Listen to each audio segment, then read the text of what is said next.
మహబూబాబాద్ జిల్లా కేసముద్రం మండలం నారాయణపురం గ్రామంలో 6 ఏళ్ల బాలుడు అనుమానాస్పదంగా మృతి చెందాడు. మందుల ఉపేందర్, శిరీష దంపతుల పెద్ద కొడుకు మనీష్ మృతి చెందగా అతని మెడపై ఉరి బిగించి హతమార్చినట్లు ఘాట్లు ఉండడం అనుమానాలు రేకెత్తిస్తోంది. బుధవారం సాయంత్రం కుటుంబ సభ్యులు పత్తి చేనుకు వెళ్లి ఇంటికి వచ్చి చూసేసరికి మనీష్ ఉలుకు పలుకు లేకుండా పడి ఉండడంతో ఆర్ఎంపీ డాక్టర్ దగ్గరకు తరలించారు. అప్పటికే మనీష్ మృతి చెందినట్లు ఆర్ఎంపీ డాక్టర్ నిర్ధారించారు. గతంలోనూ బాలుడిపై హత్యాయత్నం జరిగినట్లు తెలిపారు కుటుంబ సభ్యులు. మనీష్ తల్లిదండ్రుల ఫిర్యాదుతో కేసు నమోదు చేసి దర్యాప్తు చేస్తున్నారు పోలీసులు.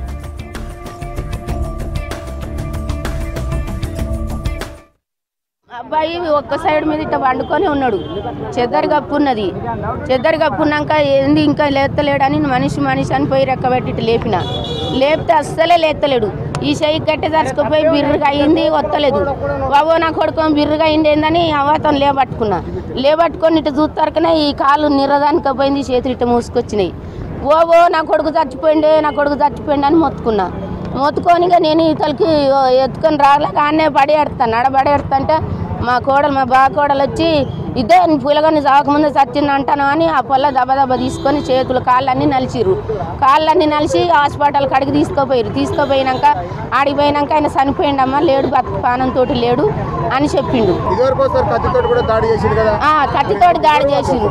అది ఎవరైంది మాకు దొరుకుతలేదు, మేము పిచ్చలం అయిపోతున్నాం సారు. మేము ఎవరు పోలీసు కంప్లైంట్ ఇచ్చినా కూడా వాళ్ళు కూడా ఏం చేయలేరు.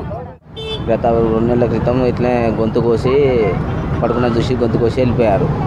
అది కేసు పెట్టాము. కేసు పెడితే రెస్పాన్స్ ఏమి చేయలేదని అట్లనే అడుగుతుంటే చేస్తున్నాం ఎంక్వైరీ చేస్తున్నాం అని చెప్పారు. అది అట్లా వెళ్ళిపోయింది. తర్వాత డిశ్చార్జ్ చేసుకొని ఇంటికి వచ్చేసినాం. నిన్న నైటు నేను డ్యూటీలో ఉన్నాక ఇట్లా మా అన్నయ్య ఫోన్ చేసి ఇట్లా ఫిట్స్ వచ్చినట్టుందిరా, ఫిట్స్ వచ్చి చనిపోయిండు, నువ్వు ఇంటికి రా అంటే నేను వచ్చేసిన. ఊరేషండే కాదు, మామూలుగా నేను రాకముందుకే నాకు చెప్పేసింది. ఆర్ఎంపీ డాక్టర్ దగ్గర తీసుకెళ్ళాక నేను 8:30 ఇంటికి వచ్చినాక నేను ఏడ్చుకుని ఇట్లా మెడికల్ మీద చేపెడుతున్నాను. ఇట్లా గిరకపోయినట్టు అయింది, నాకు గిరకపోయినట్టు అవుతుందని ఇట్లా అంగీజీ చూద్దునుగా ఊరేసినట్టుంది. అందరికీ మా అన్నయ్యకు ఫోన్ చేసి అన్న ఇట్లా ఊరేసిల్లన్న, వీడు ఫిట్స్ ఇచ్చి చనిపోలేదు అని చెప్తే వెంబడే పోలీసులకు ఫోన్ చేసి రప్పించాను.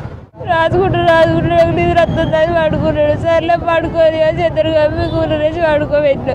సర్లే అని ఊరికి పని చేసుకొని బతుకలు వేసుకొని ఆడుకుంటాను వేరే.